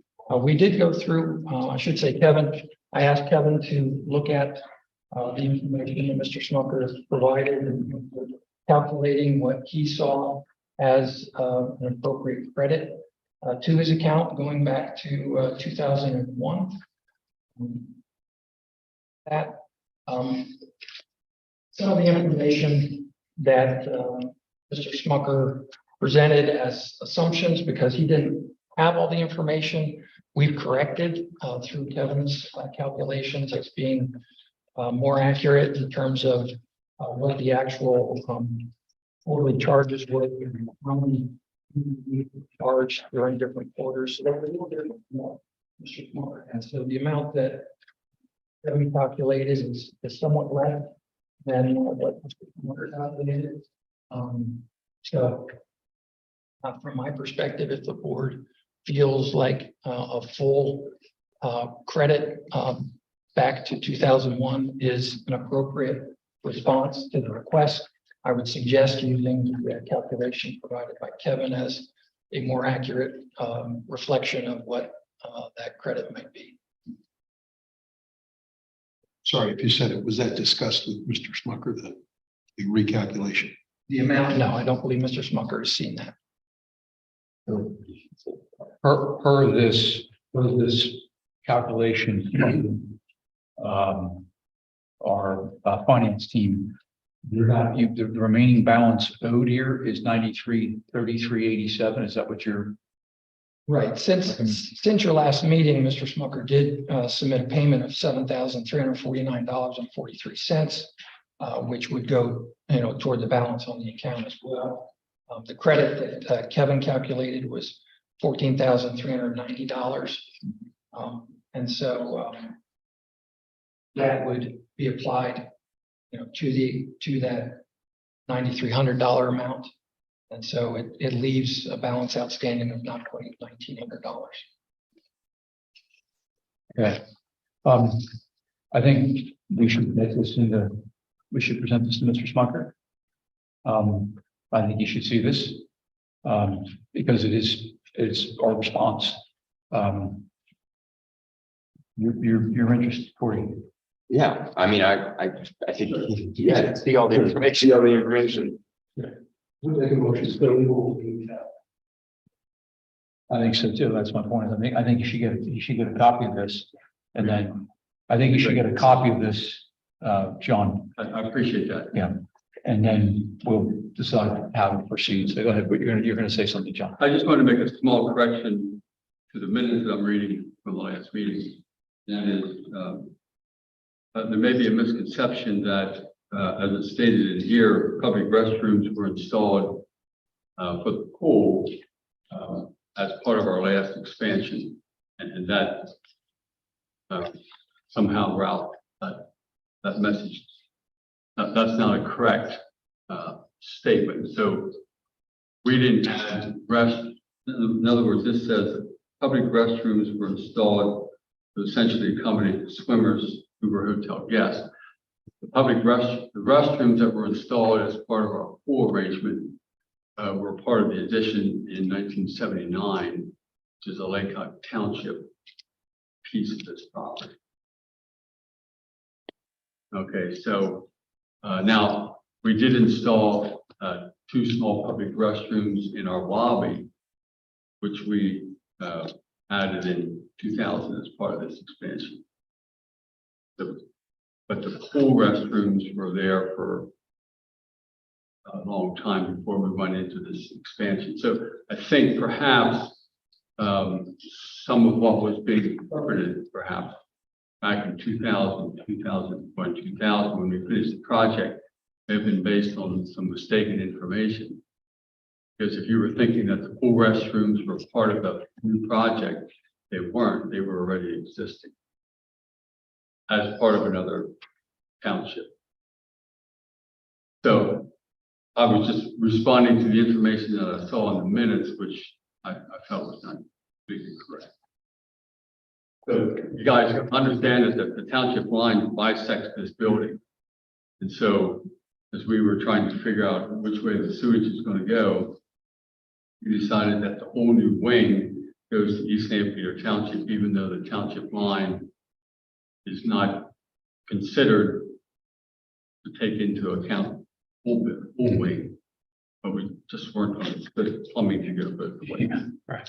So, in terms of the interpretation, I don't think there was really a whole lot of interpretation that would have been not feasible, but appropriate, because you have 25 rooms that were constructed times the 0.4 EDU room. And then in our lobby restrooms, we have a small men's and a small ladies restroom. So if you take 1 EDU per restroom, if you do it that way, that would give you an EDU count that's even less than the 28 that was ultimately applied. So it's just that there's a few things here that aren't quite settled yet. And so I'll take a look. I mean, I'm working hard at this, trying to make it all right, and although I'm getting well now, I just for any more, any less than what I need to pay. So It sounds like we're getting close. My hope would be that staff and Mr. Smucker meet and come to a number that we can both agree on, and then we can. if I have what you calculated, your finance team, and then you and I can meet around. Yeah. And then you can prove it in 30 seconds at the next meeting. Okay. So you have a copy? Thank you, John. Yeah. Okay, item number 9, new business. We have Echo agreement for Stall Spooks, 220 Linwood Road. Is there someone here on behalf of 220 Stall Spooks? Yes, yes, come forward if you would, please. Thank you very much. If you would just state your name, obviously you're at Road.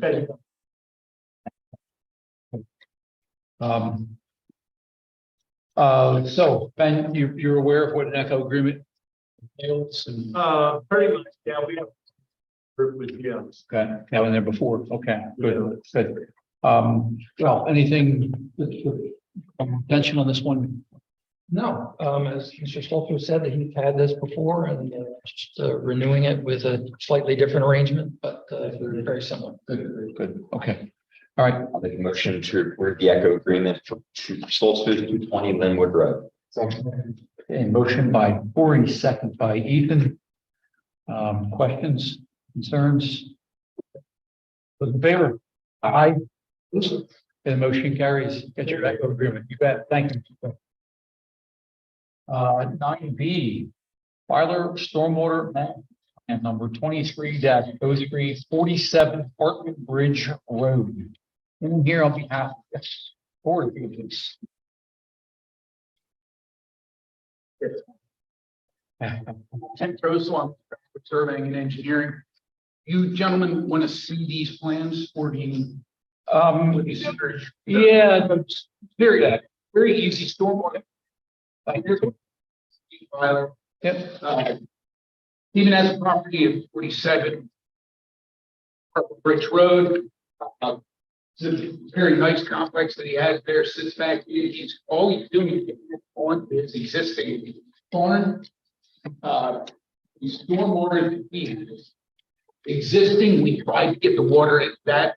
We can get the volume, but we can't get the rate, so our calculations are a little messy. So we are a small underground trench stormwater to capture the addition and a little bit of the driveway to it. It'll all be downspouted right underground into the system.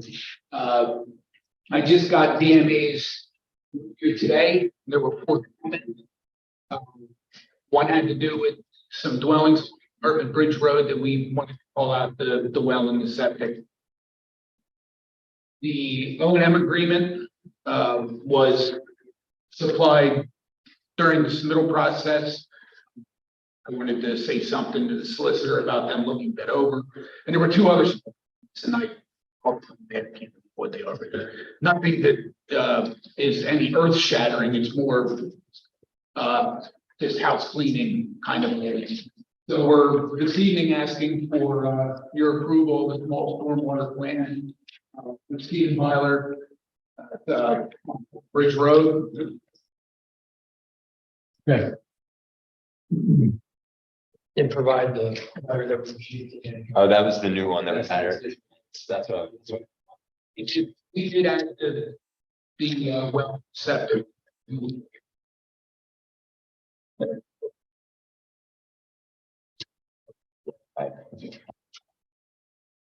Yes. Yep. Yeah. We remember, yeah, not much there, yeah, really. Make a motion to approve the plan for Stephen E. Byler.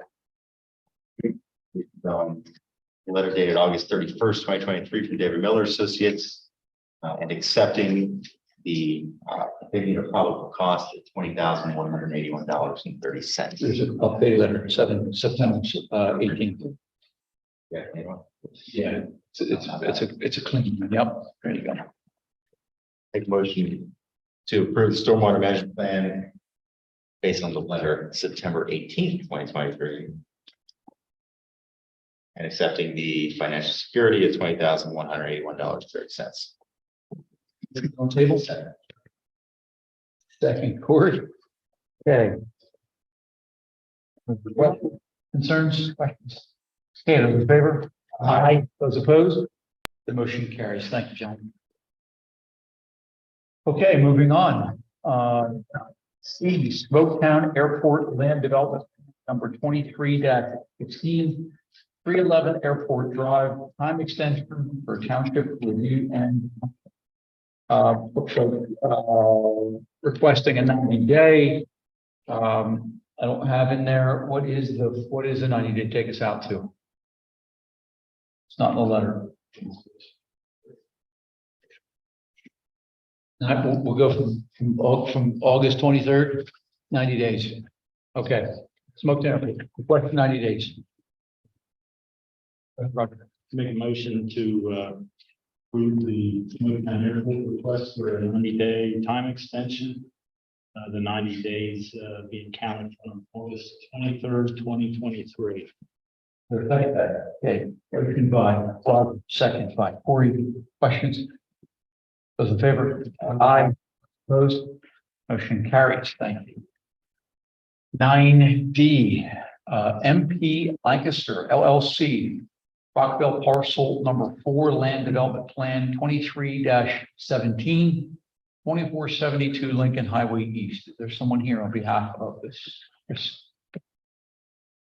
Good evening, Chris Benarchik with RGS Associates. Here this evening, talking about the plan you referenced. This is the former diner along Route 30 and South Willowdale Drive. I'll be brief in my description. I know you're very familiar with the project. This, of course, goes back to the master plan. Where I was before you talking about the redevelopment for the Rockville property. This is kind of the first step. This is, again, about 1.6 acre property. It's a former diner in the commercial zone, C3, where we're looking at converting it into a sit-down restaurant with a drive-through. We have gone through the review process with the township engineer, the latest letter dated September 5th. We don't have objection to satisfy the remaining comments. The waivers and modifications are all recommended to be granted in the township engineer letter, as well at the planning commission meeting. The planning commission recommends approval of the waivers and the plan itself. So high level brief review. Happy to answer any questions you have about the application. Steve Grover, comments. Fire chief.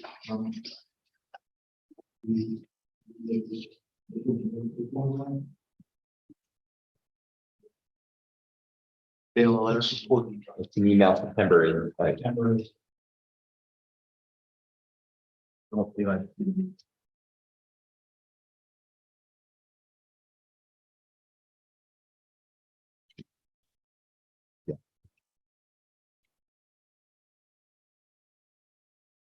He's referencing Ryan in your office. yeah.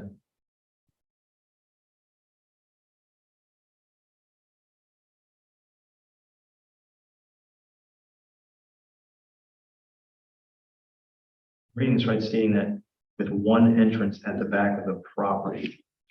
But we had two, maybe even perhaps. Well, it looks like an additional Looks like you guys are proposing, according to Ryan, you guys are proposing an additional driveway. Correct. Proposed, and I think all Chief is saying is, I support this. Okay. I'm trying to follow that. It was just, I guess, sending it Reiterate. following just to reiterate and support concept. Okay, makes sense? Okay. His second comment is about the location of the parking environment. Oh, the FDC goes to the southwest corner. That's the second comment, okay? Yep, that's not a problem. I can coordinate that. Thank you. Thank you very much. Everything else in the DMA, and that's okay.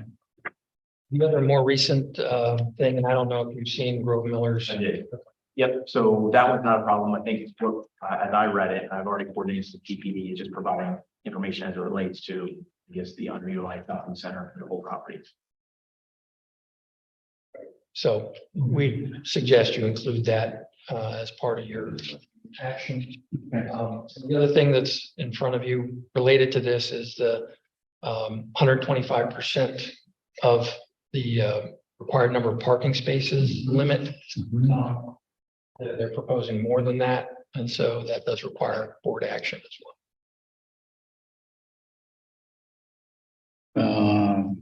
What line item is it, Brown? Zoning 3. Okay, just want to make sure we call it out. Okay, So let me just make sure I understand this. So proposed spaces, there's 49 required, 57 are on the plan. Actually, the number 3 was a typo. Our plan indicated that there were, 57, but we have 63 proposed. Okay. So it's, I think the one that you're referring to about the board approval is number 4. That has to do with non-resident. Okay. Versus 20. But it is a note on here, so as long as we reference this EMA letter. Should we specifically call that out? Yeah, if you're approving them being over the limit, then yeah, that should either be a separate motion or be a part of the motion, because that is a zoning issue rather than a salvo issue. Provide some clarification on that. When we received early architecture when the plan was submitted, we did not have a count on any outdoor seating. They will have seasonal outdoor seating, as most locations like this do. When we do factor that, actually, we're still, even if you total that out at year-round parking, you still have a surplus, but it suddenly drops it significantly. So you're not gonna have more than 20% threshold. 80 spaces on that now. There could be, I mean, we try to as much as possible limit the redevelopment. Just counting on Google Maps, it's a lot. Okay. What's your interest, guys?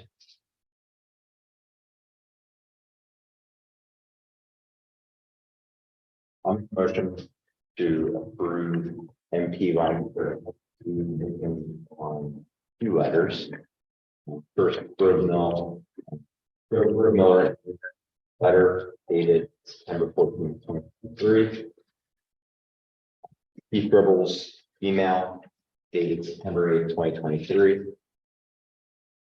And for the DMA letter, September 5th, 2023, granting all waivers and modifications. For zoning number 4, I'll include accepting over 125% for the off-street parking requirement. That's it. Okay. Second. Chris, good. Yep. Okay, motion's been made by Corey, second by Ethan. Questions? Okay, hearing none. Those in favor? Aye. Those opposed? Motion carries. Thank you. 9E, Stormwater Management Plan 23-18, a request for deferral to Lake Hawk Township. Yes, this property is located primarily in Lake Havasu. Very small. We have a stormwater ordinance as well. So although all of this drains ultimately into East Lansing, we have the township engineer look at it. And that deferral to Lake Hawk Township. I'll make a motion to defer stormwater management review to Lake Hawk Township for stormwater management plan 2318. Okay, motion by Corey, second by Ethan. Questions? Aye. Opposed? Motion carries. Thank you. 9F. Abbott Hotel Land Development Plan 23-23-2151 Lincoln Highway East. Obviously, you're here for Abbott. Name, if you would, please. Yes, my name is Christopher Wiley, Mr. Landscape Architect, Landscape Consulting, and I'm here representing Jacob with Laxmi Incorporated, who is the applicant and the hotel located at 2151 Lincoln Highway East. Here tonight requesting approval to requested waivers. The one for the hotel. It's a very simple, small expansion project shown on the screen on the right hand side. The plan is to strip off an 80-foot section of the side of the building facade right now, push it out 4 foot 1 inches, and this is going to allow the conversion of now single king bedrooms and these are double king bedrooms. So the stormwater, I mean, note that the addition is on the second, third, and fourth stories only. It's cantilevered, and there's a series of just a couple support pillars that will come down to the ground surface. So all the stormwater is being collected, it's being pitched onto the existing roof into the existing drainage system. That's all been sized and shown to DMA. The existing stormwater facility underground in the front of the parking lot can adequately handle and control the addition of the roof. If there's any additional detail, I can certainly go into the questions that you may have regarding the project. Thanks, Christopher. Sure. So you've seen the DMA letter of September 5. Correct. Couple of other waivers and modifications. Recommended as granted on number 1 and number 2. Thoughts, questions, anything? Yeah. Okay, nothing. All right. Township Planning Commission reviewed, recommended approval condition on the letter from the engineer and the county planning department. Okay. All right. Approve the hotel land development. 3/21/4/21 East. Document here. Letter.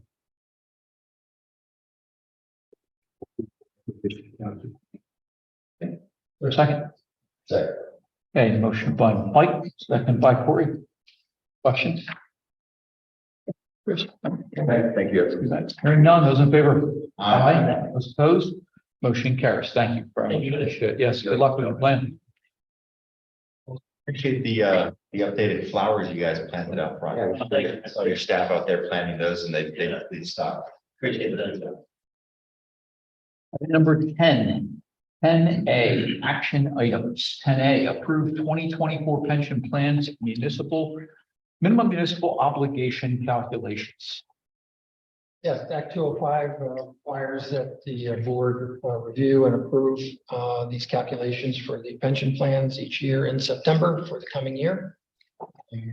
Based upon the recent actuarial evaluation. Estimated payroll, member contributions, and so are presented for approval. They indicate that township's costs would actually be going down next year compared to this year, which is a good thing. Answer any questions. Questions, gentlemen?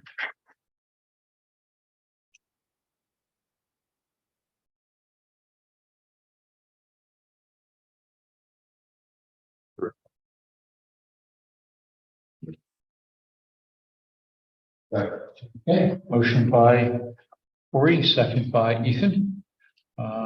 Questions or concerns? Hearing none. I just Love to hear the number.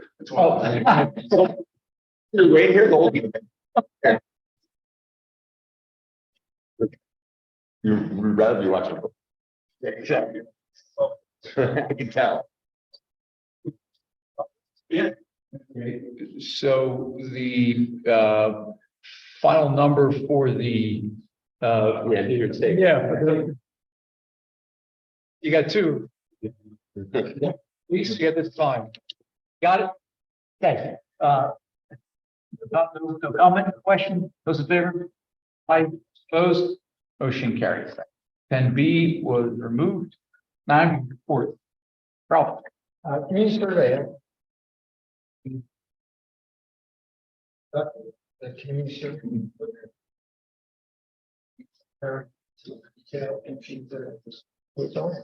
So we had 343 participants. We didn't make the 400 number. I think that Ethan threw out there for us to make, but we put it out to a number of places. We put it on Facebook, we put it on the website.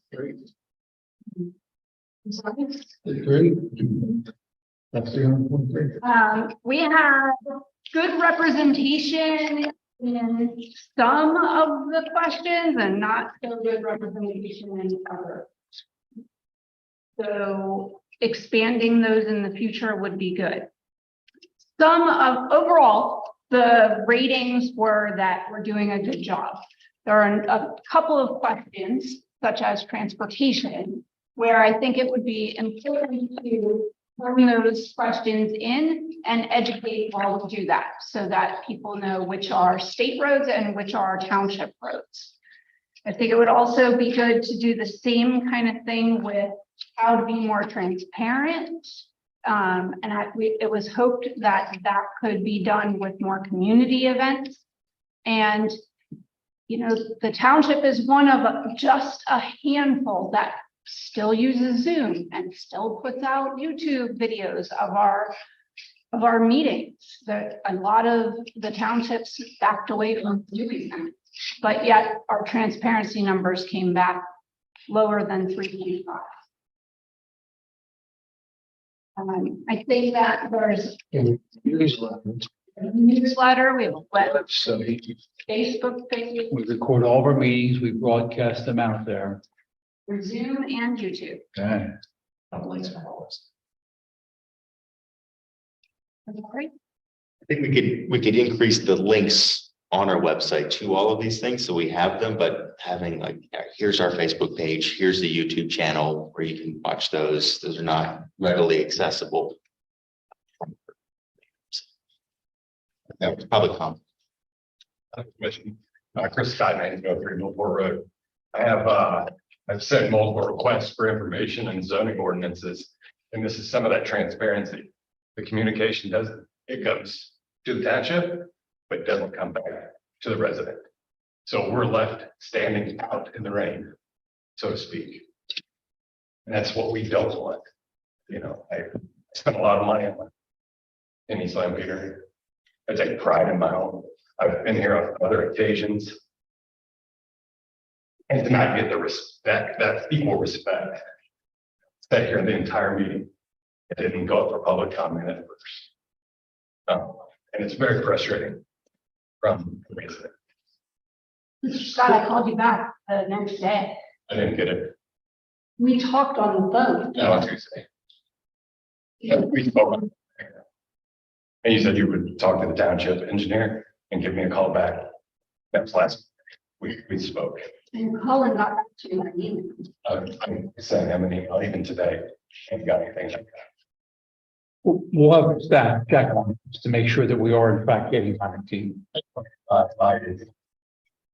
And that's been, you know, it started back in January with a deposit to a project that my contractor didn't apply for a permit, that I messed up on another issue, you know, and I just want to get it resolved, you know, so. We'll have Carol will check to make sure that Colin in fact has gotten back to you and she can initiate the communication back to you. Our website does have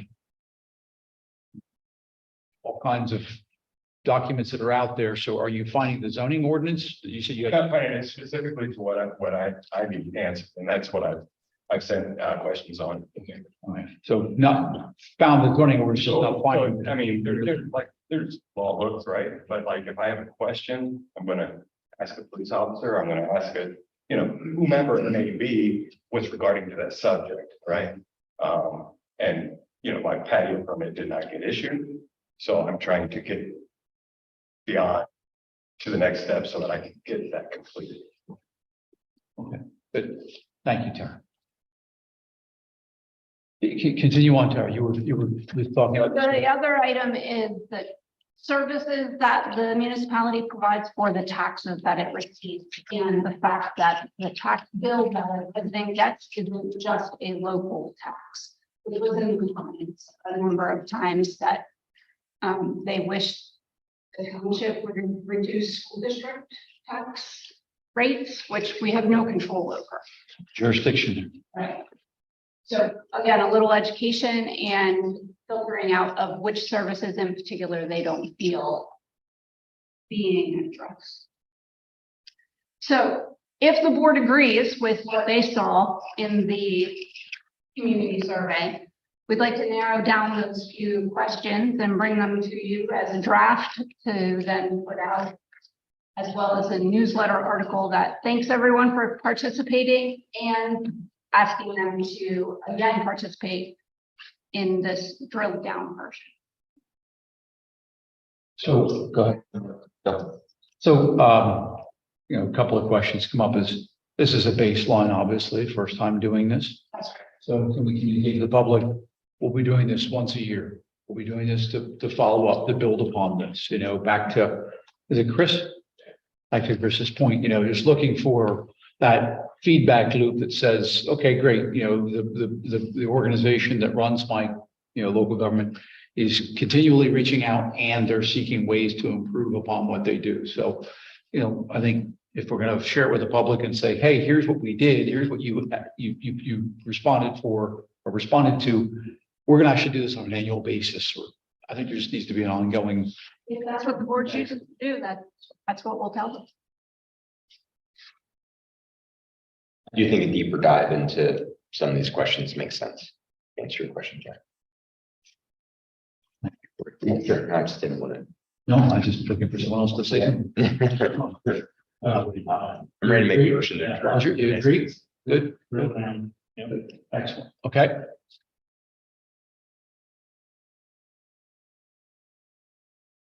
Another item. Again, it was just to announce the one study public meeting. Before. It's room. The consultant will be going over sort of the information gathering segment of the process that they've gotten through and sharing information and looking for public feedback. Well, we just announced that, and there's 2 people left in the room. And there were 60 here before. So just if you could spread that word of that, please, to your neighborhood, that October the 4th, housing study public meeting. That's Chris, same thing, we look for the public to get involved in these things. And so if you can spread the word to your community, that would be great. Thank you. Tara, the committee received one version, the first version of the draft. And that's not the draft, that's the economic and real estate analysis. Okay, so that's just that. And I had some feedback. I gave it to Colin. I think there was a deadline to provide feedback. I'm not sure if that's passed. It has. So, okay, yeah. That's just the steering committee to be back, and then it'll be presented to. I think they put that. Some changes that had some. I think the meat figures like that were. We put all meetings on the website.